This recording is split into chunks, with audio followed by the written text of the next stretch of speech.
আমরা খুব দ্রুততার সঙ্গে আমরা ট্রেন চলাচল শুরু করে দিয়েছি। এখন ট্রেনও চলাচল করবে, পাশাপাশি আমরা ফাঁকে ফাঁকে আমরা উদ্ধার কাজটা শেষ করে ফেলবো। দুটি তদন্ত কমিটি গঠন করা হয়েছে, একটা বিভাগীয় পর্যায়ে 5 সদস্য কমিটি করা হয়েছে এবং একটা বিভাগীয় পর্যায়ে 5 সদস্য কমিটি করা হয়েছে। আর হলো আমাদের আপনার সেন্ট্রাল অর্থাৎ জোনের যারা বিভাগীয় প্রধান তাদেরকে 5 জনকে দিয়ে একটা কমিটি করা হয়েছে। তাদেরকে তিন কার্য দিবসের মধ্যে রিপোর্ট দিতে বলা হয়েছে। তারপর রিপোর্ট পেলে পরবর্তীতে এটা তথ্য উপাত্ত যেগুলো আছে সেগুলো সংগ্রহ করে দেখে কমিটি যেটা আছে এটা কমিটি দেখবে বিষয়টা কী জন্য হলো।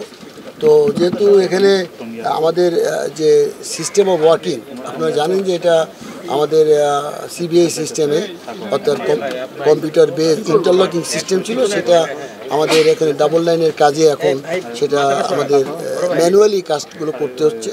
ম্যানুয়ালি কাজ করতে যাওয়ার কারণে আমরা পর্যাপ্ত ম্যান পাওয়ার ব্যবহার করতেছি এবং অভিজ্ঞ যারা আমাদের তাদেরকে দিয়ে আমরা কাজ করাচ্ছি।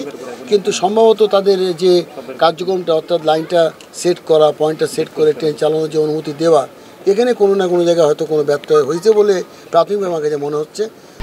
1, 2, 3 ঢাকায় জমি জিতে নিন 100% ক্যাশব্যাক সহ 20 কোটি টাকার পুরস্কার। তো এটা আরেকটু ভালো করে দেখতে এটার জন্য দেখার জন্য আমি আসছি আসলে টেকনিক্যাল কোন বিষয়টার কারণে এই ঘটনাটা ঘটতো। কারণ এই ঘটনাটা তো একটা ঘটনা আগামীতে যাতে এই ঘটনা বা এই ধরনের ঘটনা না ঘটে। আজকে একটা যাত্রীবাহী ট্রেন, কিন্তু এটা আমাদের এটা মেনটেন্সের জন্য আমরা এটা খালি নিয়ে যাচ্ছিলাম। যদি আজকে যাত্রী ভরা থাকতো তাহলে জিনিসটা তো একটু অন্যরকম হতো। তো এগুলো আগামীতে যাতে না হয় এই জন্য আমরা মূল ঘটনাটা কোথায় ঘটছে বা কোন জায়গাটা এটাই বের করার জন্যই মূলত চেষ্টা করতেছি যে আসলে ঘটনাটা কোথায় ঘটছে। আর আমাদের যে কমিটি আছে কমিটি এগুলো বিশ্লেষণ করে দেখবে এটা ম্যানুয়ালি ফল্ট কিনা অথবা অন্য কোনো টেকনিক্যাল কোনো কারণে হয়েছে কিনা সেটা বের করে দেখার চেষ্টা করবে। আমরা চাচ্ছি দ্রুততার সঙ্গে এই ঘটনাটা আসলে কেন হলো এটা বের করে, এবং যদি কেউ এই জন্য দায়ী হয় তাদের বিরুদ্ধে প্রয়োজনীয় ব্যবস্থা গ্রহণ করার জন্য আমাদেরও মনে হচ্ছে যে এখানে ম্যানুয়ালি কোনো হয়তো ভালো অপারেশনাল কিছু ভুল কোথাও না কোথাও ভুল হয়েছে।